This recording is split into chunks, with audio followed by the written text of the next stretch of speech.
देखिए, ये बात किसी एक व्यक्ति, एक संस्था की नहीं है।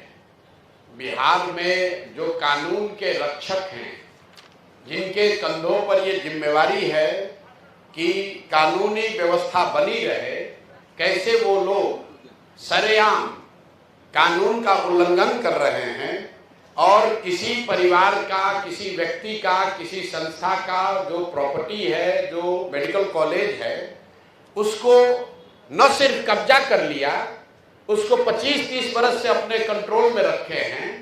और ये उस दल के अध्यक्ष हैं जो चाल चरित्र चेहरा की बात करता है। ये वो दिलीप जायसवाल हैं जो बीजेपी के अध्यक्ष हैं और साथ ही राबड़ी देवी के मुंह बोले भाई भी हैं।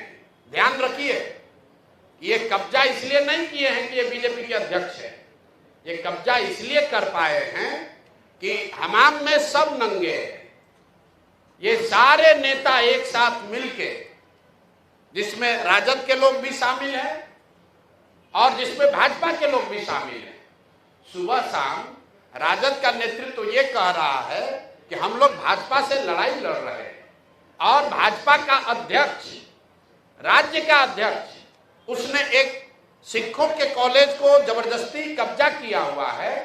उसको राजद की इतनी बड़ी नेत्री राबड़ी देवी कह रही कि मेरा मुंह बोला भाई है और उनके मुख्यमंत्री रहते हुए ये कब्जा हुआ है और उसके बाद लगातार ये कब्जा बना हुआ है।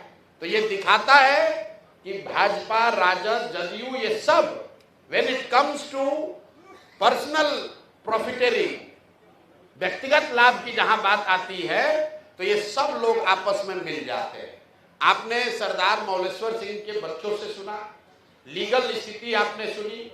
भाई, जो व्यक्ति उस कॉलेज में क्लर्क भी बाद में बने, पहले जो इन लोगों ने कॉलेज को शुरू किया उसके हेल्पर थे, फिर कॉलेज में क्लर्क बने, फिर उसके बाद वहीं पर एडमिनिस्ट्रेटर बने, फिर उन्होंने ट्रस्टी जो था उसी को हटा दिया, खुद ही मैनेजिंग ट्रस्टी या डायरेक्टर बन गए, अपने बेटे को ला दिया, अपने बहू को डाल दिया और जो लोग भी ओरिजिनल बनाने वाले थे सबको हटा दिया।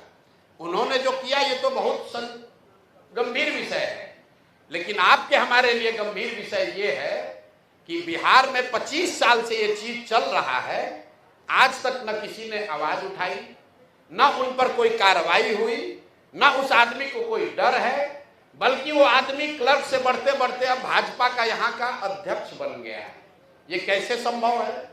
ऐसा नहीं है कि बीच में मामला उठा नहीं है।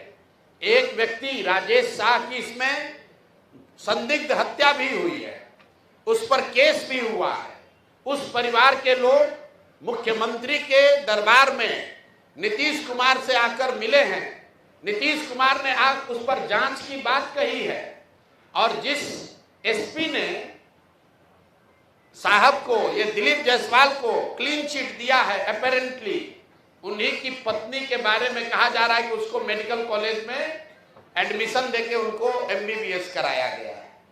तो ये जो पूरा मॉडल है कि इस कॉलेज का इस्तेमाल राजनीतिक लाभ और पैट्रोनेज के लिए खुलेआम 25 साल से किया जा रहा है।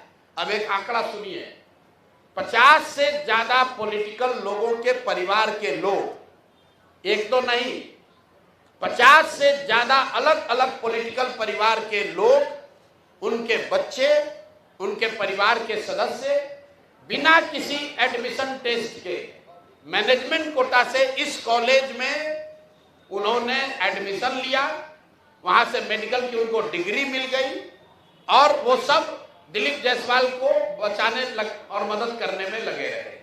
जब भी पिछले 25 वर्ष में दिलीप जायसवाल को कोई परेशानी हुई, जिससे भी परेशानी हुई, उस व्यक्ति को, वो चाहे राजनीतिक नेता था या पत्रकार था, पुलिस वाला था, जुडिशरी का था, या तो उसको पैसे और बल से दबाया गया, अगर नहीं हुआ तो उसके परिवार में किसी आदमी को मेडिकल में सीट देकर इस आदमी ने मैनेज किया। और इतनी बड़ी बात 25-30 साल से लगातार चल रही है और किसी की हिम्मत नहीं है कि दिलीप जायसवाल पर सवाल उठाए। तो जन सुराज ने तय किया है कि हम लोग इस मामले को न सिर्फ उठाएंगे बल्कि इसको समाज में जनता के बीच रखेंगे। जैसा गिरी जी ने बताया, इसकी लीगल लड़ाई लड़ेंगे। आरजेडी वाले बताएं कि उन्होंने अभी तक इस पर क्या कार्रवाई की है। 25 साल से भाजपा से लड़ने का दावा करने वाले राजद वाले लोग, ये मुसलमानों के रहनुमा बनने वाले लोग, माइनॉरिटी वंचित की बात करने वाले लोग, तुम्हारे राज में सिखों के कॉलेज पर कब्जा हो गया, उसको तुमने मुंह बोला भाई बना लिया, उस पर आज तक टीका टिप्पणी क्यों नहीं की?